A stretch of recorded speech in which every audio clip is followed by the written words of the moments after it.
Bonjour, mes chers amis. Comment allez-vous aujourd'hui? Dans cette vidéo, nous allons aborder les événements les plus marquants des dernières 12 heures. Nous avons de nombreuses mises à jour très intéressantes, alors commençons. Tout d'abord, parlons de l'Arabie Saoudite. D'après les informations dont nous disposons, les négociations entre la Russie et les États-Unis à Riyad se sont terminées après plus de 12 heures de discussion. Aucun rapport correspondant n'a encore été publié. De plus, selon nos sources, une déclaration conjointe entre la Russie et les États-Unis devait être publiée demain à la suite de ces pourparlers à Riyad. Cette déclaration avait été annoncée hier, le 24 mars 2025. Pourtant, nous n'avons encore rien reçu, pas la moindre déclaration conjointe de la Fédération de Russie et des États-Unis d'Amérique. Il est probable que ces déclarations soient d'abord faites par Sergueï Lavrov, par exemple. Aujourd'hui, nous avons appris que Sergueï Lavrov, ministre des Affaires étrangères de la Fédération de Russie, évoquera certains aspects des négociations de Riyad lors d'une interview télévisée prévue le 25 mars. Nous attendons donc cette interview avec impatience, car il devrait nous fournir de nombreux détails sur le processus de négociation qui a duré plus de 12 heures. Il est évident que les délégations ont eu l'occasion d'aborder de nombreux sujets. Dans cette vidéo, nous pouvons voir la délégation russe quitter le site des négociations avec les États-Unis à Riyad. Un autre point important concerne Volodymyr Zelensky et son équipe. Avant même la fin des pourparlers entre la Fédération de Russie et les États-Unis, ils ont commencé à critiquer et attaquer l'envoyé spécial américain Steve Witkoff, l'accusant d'être un agent du Kremlin et un allié de Poutine. Il est important de noter que Steve Witkoff n'est pas le seul représentant des États-Unis à avoir été pris pour cible par diverses sources.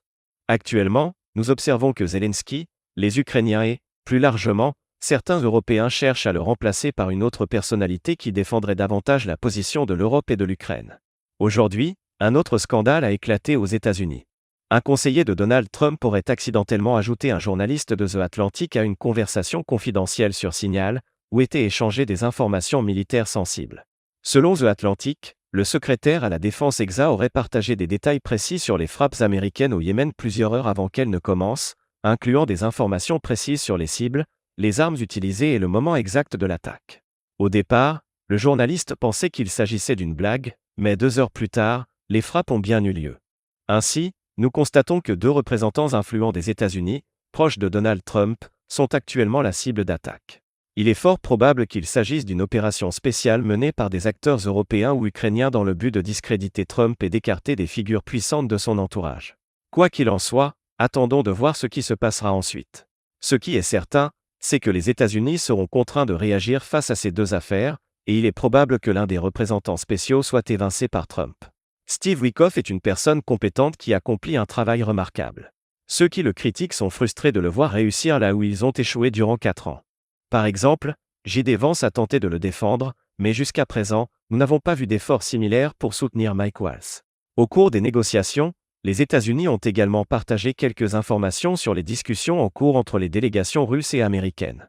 Nous savons notamment qu'hier, un accord sur les terres rares entre les États-Unis et l'Ukraine a été conclu, ce qui a été confirmé par Donald Trump.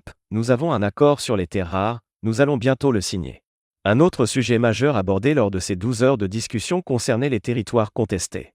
Selon nos sources, la Russie a exigé l'intégration des régions de Dnipro, de Zaporijia, de Kherson, de Donetsk et de Lugansk au sein de la Fédération de Russie.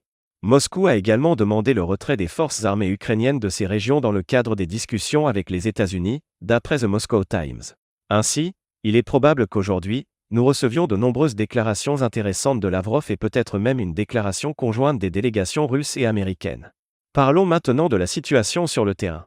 Nous avons reçu de nombreuses mises à jour très intéressantes en provenance de la direction de Suja. Selon les informations dont nous disposons, au cours des 12 dernières heures, les forces russes ont réussi à améliorer leur position. À la suite d'une opération offensive, elles sont entrées dans un nouveau village situé le long de la frontière avec l'Ukraine. Il s'agit d'une petite localité du nom de Vaï, où de violents affrontements sont actuellement en cours. Par ailleurs, différentes sources pro-russes rapportent que les forces russes ont traversé la frontière à un autre point, entraînant de nouveaux combats intenses pour le contrôle de la localité de Vovka. De plus, nous avons reçu des premières confirmations indiquant la présence des Russes dans cette zone. Dans cette vidéo, on peut voir comment les Ukrainiens ont été contraints de se replier après l'avancée russe aux abords de l'agglomération nommée Zurafa. Nous constatons ainsi que les Russes ont lancé une offensive de grande envergure sur au moins 4 localités, Vladimirovka, où des avancées avaient déjà été signalées hier, Vaï, Vov et Geka.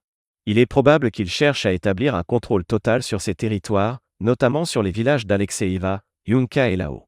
S'ils y parviennent, ils pourraient couper la principale ligne d'approvisionnement reliant la ville de Soum au village de Yaka, ce qui obligerait les forces ukrainiennes à se retirer vers le sud. En ce qui concerne la direction de Suja, les Russes poursuivent leurs opérations de nettoyage. Aujourd'hui, nous avons reçu de nouvelles mises à jour intéressantes. Tout d'abord, des changements ont été observés sur le terrain. Selon plusieurs cartographes neutres, l'offensive russe a permis de raccourcir la ligne entre les localités de Baza et Goka. De plus, d'après nos informations, les forces russes ont atteint le poste frontière de Suja et ont capturé la zone environnante. Toutefois, certaines sources indiquent qu'il reste encore plusieurs groupes des forces armées ukrainiennes dans la partie centrale et sud-ouest du village de Guva. D'après les rapports, les Ukrainiens ont perdu toute possibilité d'évacuation et se retrouvent encerclés. Actuellement, les forces russes auraient réussi à isoler et encercler plusieurs centaines de soldats ukrainiens positionnés dans la zone de Goko.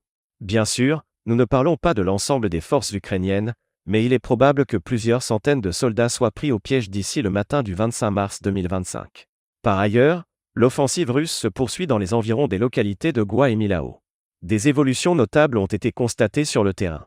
Les sources ukrainiennes ont diffusé des vidéos montrant leurs frappes aériennes contre les forces russes près du village de Milao. Nous avons ajusté nos cartes en fonction des nouvelles informations disponibles. Aujourd'hui, les Russes ont lancé une nouvelle opération d'assaut sur la localité d'Alesna.